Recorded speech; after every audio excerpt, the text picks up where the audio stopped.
नमस्कार, रामकृष्ण हरी. माझ्या चॅनल तुमचे स्वागत आहे. माझे नाव लक्ष्मी. आज मी तुमच्या समोर गणेश पुराण कथासागर घेऊन येत आहे. अध्याय 8. पूर्वजन्माच्या सोमकांताला साक्षात्कार. तो ब्राह्मण गयावया करू लागला, पण कामंदाला त्याची दया आली नाही, कारण प्राण घेणे हे त्याचेच रोजचेच कर्म झाले होते. त्यामुळे त्याचे मन निष्ठुर झाले. कामंद म्हणाला, मूर्ख ब्राह्मणा, तुझी विद्वत्ता माझ्या काय कामाची? मला आणि गाढवाला उपदेश करणे सारखेच. अरे, फुटलेल्या घागरीत कितीही पाणी भरले तरी त्यात काही राहणार नाही. त्यात काही राहणार आहे का? ज्याप्रमाणे मद्यप्राशन केलेल्या माणसाला उपदेश केलेला आवडत नाही, त्याप्रमाणे मलाही तत्त्वज्ञान आवडत नाही. ज्याला धनसंपत्तीचा साठा करायचा आहे त्याला दयामया धरून काही उपयोग नाही. मला सांग, कावळ्याकडे पावित्र्य, जुगारी माणसाकडे खरेपणा, भित्र्या माणसाजवळ धैर्य आणि सापाजवळ कधी क्षमा तुला दिसली का? इतके दिवस तुझ्यासारखी शिकार मला मिळाली नाही. आता तू माझ्या हातातून सुटणार नाही. असे बोलून त्या कठोर हृदयाच्या कामंदाने त्या ब्राह्मणाच्या तलवारीने शिरच्छेद केला. अशा हजारो ब्राह्मणांची हत्याही त्याने केली. एक उदाहरण म्हणून मी त्याची कथा सांगितली. अशी वाईट कृत्य करता करता कामंदाला म्हातारपण आले. म्हातारपणावर त्याचे शरीर थकले, दृष्टीहीन झाली, सौंदर्य नाहीसे झाले, झोप नाहीशी झाली. नोकर चाकर, मुले बायको सर्व त्याचा अनादर करायला लागले. तेव्हा त्याला एक ब्राह्मण मित्राची आठवण झाली. त्याने त्याला बोलावले. त्याला सांगून आणखी इतर ब्राह्मण बोलावले. कामंदाच्या भीतीने व त्या ब्राह्मणाच्या सांगण्यावरून इतर ब्राह्मण कामंदाच्या घरी आले. ब्राह्मणांना दान द्यावे अशी इच्छा कामंदाच्या मनात आली.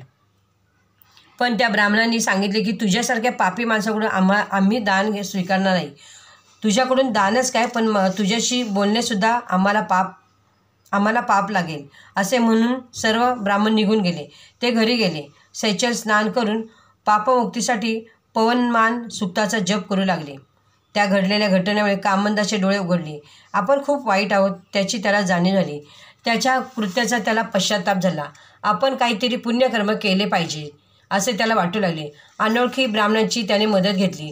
त्या जंगलात एक गणेशाचे जुनाट मंदिर होते. त्या मंदिराचा जीर्णोद्धार करावा असे त्याला वाटले. त्याप्रमाणे कामंदाने त्या मंदिराचा जीर्णोद्धार केला. पूर्वीच्या लहानशा जागी असलेल्या मंदिराचे त्याने मोठे प्रशस्त देवालय केले.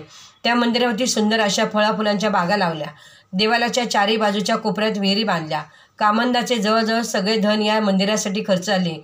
उरलेले धन त्याच्या नातेवाईकांनी घेतले. नंतर काही दिवसांनी कामंद मरण पावला. मेल्यानंतर पहिल्यांदा त्याला यमदूताने चाबकाने मारले.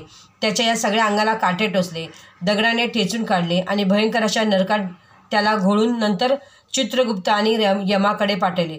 तुला आधी पुण्य भोगायचे का पाप भोगायचे असे यमाने विचारल्यावर कामंद म्हणाला, पुण्य भोगायचे आहे. मग यमाने त्याला राजाच्या पोटी जन्माला घातले. सौराष्ट्र देशातील राजाच्या पोटी जन्माला आलेला पूर्वजन्मीचा महापापी कामंद तो तूच आहेस. भृगुऋषीने असे सांगितल्यावर सोमकांताचे मन सांशयिक झाले. तो काही न बोलता शांत बसला. तेवढ्यात एक चमत्कार झाला व सोमकांताच्या शरीरातून अनेक पक्षी बाहेर पडले आणि त्याला टोचू लागले. वेदवत्या ऋषींच्या वक्तव्याच्या संशय आल्याने हा प्रकार घडला होता. पक्षाच्या टोचण्याने राजा घायाळ झाला. ऋषींना म्हणाला, ऋषीवर महाराज, आपल्या आश्रमात सर्व पशुपक्षी आपल्या जन्मजन्मचे वैर सोडून एकत्र राहतात. मग मी बिचारा कुष्ठरोगी, मला का ते त्रास देतात? मला वाचवा या पक्ष्यांपासून. राजा, माझ्या बोलण्याविषयी तुझ्या मनात शंका निर्माण झाली, त्याचे फळ तुला लगेचच मिळाले. बरं, ते जाऊ दे. घाबराचे काही कारण नाही. माझ्यावर विश्वास ठेव व माझ्या एका हुंकाराने हे पक्षी नाहीसे होतील. असे म्हणताच ऋषीने एक हुंकार दिला. त्याबरोबर सर्व पक्षी नाहीसे झाले. समाप्त. रामकृष्ण हरी. तुम्हाला हा व्हिडिओ आवडल्यास लाईक करा, शेअर करा. रामकृष्ण हरी. धन्यवाद.